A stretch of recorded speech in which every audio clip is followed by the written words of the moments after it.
حکومت پاکستان کی جانب سے بے بس عوام پر پیٹرولیم مصنوعات کی قیمتوں میں اضافے کا ایک اور بم گرا دیا گیا۔ اس بم کے اثرات پاکستانی عوام کے ہر گھر تک پہنچیں گے۔ پیٹرولیم مصنوعات میں اضافے سے اشیاء خورد و نوش کی تمام اشیاء میں خود بخود ہوش اربا اضافہ ہو جائے گا۔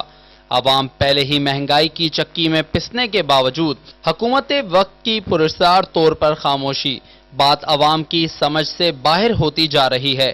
یہ 3 سال سے گورنمنٹ آئی ہے، اس گورنمنٹ نے کرپشن اتنی کر لی کہ اس کرپشن کو پورا کرنے کے لیے یہ IMF کی تمام شرائط کو مانتے ہوئے پاکستان کے اندر ریٹوں کو ہائی کرتی جا رہی ہے۔ حالانکہ جتنے بھی پیٹرولیم مصنوعات بڑھائی جاتی ہیں اس کے اندر سب سے زیادہ جو اضافہ ہوتا ہے وہ کرائے کی مد میں ہوتا ہے۔ جب کرائے کی مد میں اضافہ ہوتا ہے تو تمام اشیاء خورد و نوش پہ اضافہ کیا جاتا ہے، جس سے عام آدمی پریشانی کے سبب بہت زیادہ پریشان ہو چکا ہے۔ اور آج کے اس دور کے اندر اتنی مہنگائی بڑھ چکی ہے کہ 2 وقت کی روٹی بچوں کی 2 وقت کی روٹی عوام نہیں کما پا رہی ہے۔ یہ دراصل سارا کچھ جو مہنگائی ہے یا جو بھی یہ پریشانیاں ہمارے اوپر ہیں، یہ اس کی مین وجہ یہ ہے کہ ہم نے مسبب کو چھوڑ کر اسباب کی طرف رجوع کر لیا ہے۔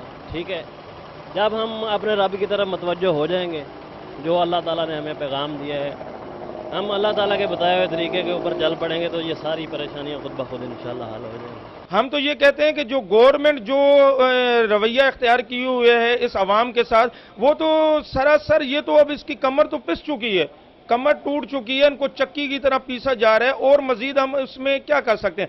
ہم عوام کو یہ بینیفٹ دے رہے ہیں کہ جو گورنمنٹ نے ہمیں ریٹ دیے ہم تو اس ریٹ سے بھی بہت ہی کم یہ کرایہ وصول کر رہے ہیں، کہ جو کہ میں نے آپ کو بتایا ہے، اگر آپ وہ سن لیں، اس کے ریٹ سن لیں تو پبلک کو بھی پتہ چل جائے گا اور میڈیا کو بھی پتہ چل جائے گا۔ میڈیا ہمیشہ یہ سوال کرتی ہے کہ شاید ہو سکتا ہے ٹرانسپورٹر جو ہیں وہ ظلم و زیادتی کر رہے ہیں، مگر ہم 1.5 روپے کلومیٹر ہمیں اتھرائز ہونے کے باوجود ہمارا 2200 روپے کرایہ بنتا ہے راولپنڈی کا، جو کہ ہم 1500 روپے وصول کر رہے ہیں۔ مگر آپ مجھے یہ بتائیں کہ ہم گورنمنٹ سے یہ اپیل کرتے ہیں کہ خدا کے لیے ہم یہ ٹرانسپورٹ چلانے کے اہل نہیں رہے۔ ہم روٹی، کپڑا اور مکان مانگ رہا ہے ہر انسان کا نعرہ لگا کر حکومت میں آنے والی سیاسی پارٹی نے سوائے بے روزگاری اور غربت کے سوا کچھ نہیں دیا۔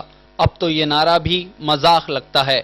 پیٹرولیم مصنوعات پر تمام سیاسی پارٹیوں نے صرف سیاست ہی کی مگر عملی اقدامات کسی نے نہیں کیے کہ اس مہنگائی سے عوام کو چھٹکارا دلایا جا سکے۔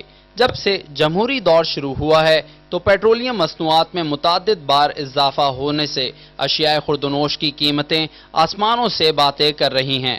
گوشت عام آدمی کی پہنچ سے دور ہو چکا ہے۔ گوشت تو گوشت، اب تو دالیں اور سبزیاں بھی شوکیس ویلیو کی شکل اختیار کر گئی ہیں۔ اگر اس حکومت نے کوئی سستی چیز مہیا کی تو وہ صرف اور صرف انسان کی جان ہے جو ہر گلی، محلے، چوراہے پر بکتی نظر آتی ہے۔